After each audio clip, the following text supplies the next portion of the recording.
So in this video, we're going to be talking about how was Ireland gaining more independence from Britain. So we're going to talk about the relationship between the Irish and the British, and how the Irish began to gain more rights. And a lot of you might have a decent amount of knowledge of this because you read the book Paddy's Lament for the extra credit books. So the first question is, how were the Irish persecuted?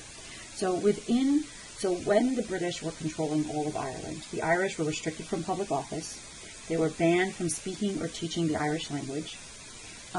And 3/4 of the Irish land was used to grow crops that were imported to England, which is why they were forced to survive for themselves on the potato, because the potato was a hardy crop and it allowed for the Irish population to grow on the little land that was used, the 1/4 of the land that was left, for the Irish to actually grow food to feed themselves, because so much of the food was being shipped to England.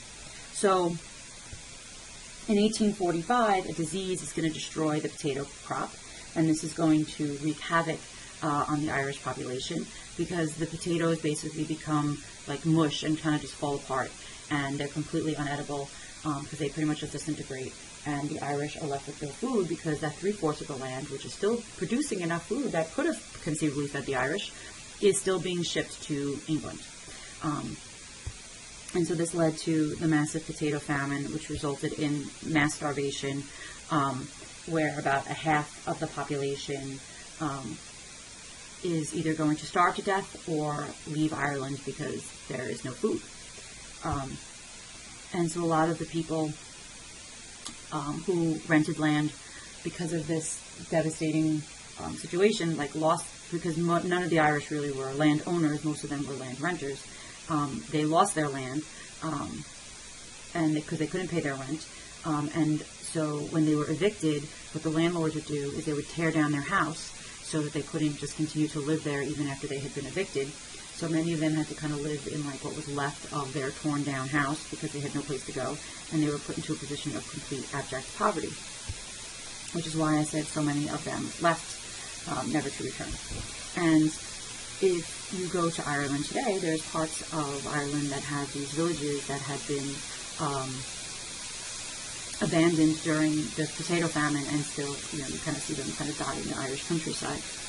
You can see this is what one of these cottages would have looked like. And there's me trying to get into one of these cottages. I just think it's funny how close it was.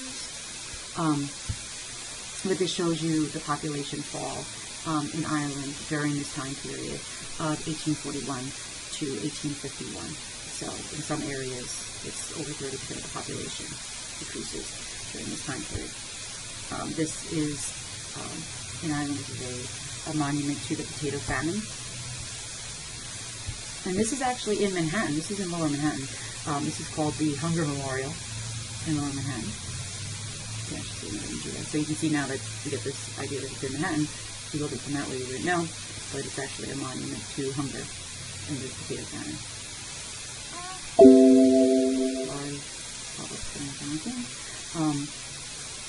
So in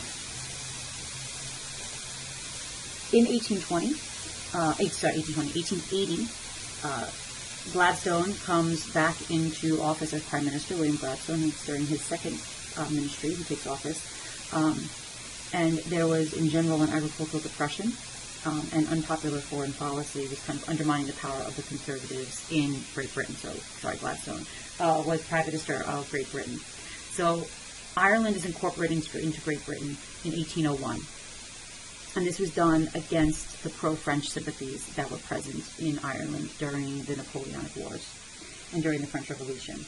In the late 1860s onward, the Irish nationalists were seeking home rule, because the peasants really were just defenseless against their landlords.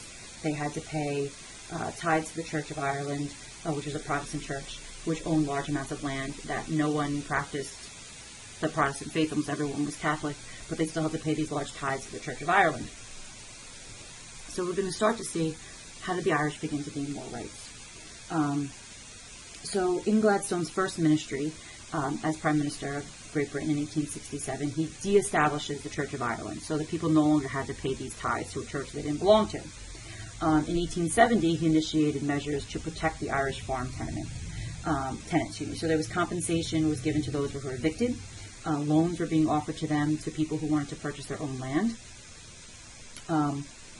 And in the 1870s, we see that the Irish Land League begins to agitate and intimidate the English landlords. And the leader of this movement was a man named Charles Stewart Parnell, Parnell. In 1881, the Irish Land Act began to strengthen tenant rights, and the Conversion Act was set to restore law and order against the Irish Land League. All right, sorry, someone came to my door now to try to figure out where I just was. So I think I had just said that in 1881, the Irish Land Act strengthened tenant rights, but the Coercion Act was also put in place to restore law and order because the Irish Land League was trying to intimidate the English landlords. So in 1885, Charles Stewart Parnell, who was the head of the Irish Land League, organized 85 Irish members of the House of Commons into a voting bloc. So when Ireland got incorporated into Great Britain, they did have representation in Parliament. So he organized the 85 Irish members of the House of Commons into a voting bloc. And through that, he was able to disrupt the whole Parliament. And his attempt was to gain attention for the idea of home rule for Ireland.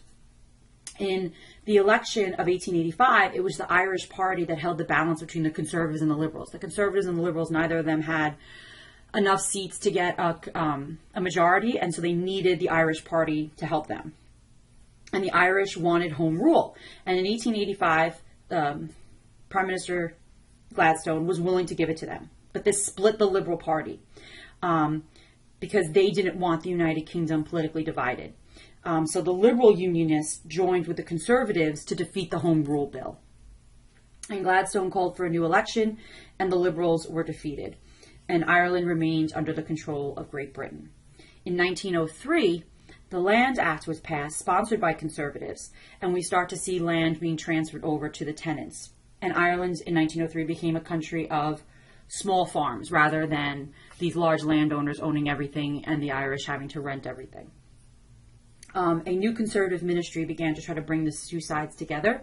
And in 1914, home rule was granted. However, it was decided that Ulster, which were the 9 northern counties, would not be a part of this home rule. The Presbyterians that lived there did not want to be a part of Ireland. They were outnumbered by the Catholics, and they felt that they would be discriminated against, kind of like how they had discriminated against the Catholics for all these years. And they felt that they were British, not Irish, and they didn't feel like they would have a place in this new Ireland. Meanwhile, the Catholics wanted a completely united Ireland. So the Ulstermen, who were backed by Conservatives, started to arm and to drill to resist this Act of Parliament. And in 1914, pretty much all of Ireland was on the brink of civil war. During World War I, though, home rule was suspended. But there was violence on both sides, and so the Irish Republic kind of reached dominion status and was given its freedom in 1922. But again, there still was this section that to this day is not part of the Irish Republic and is still part of Great Britain. So the summary is, can you come up with a better solution for what's going on in Ireland in the late 19th century, early 20th century?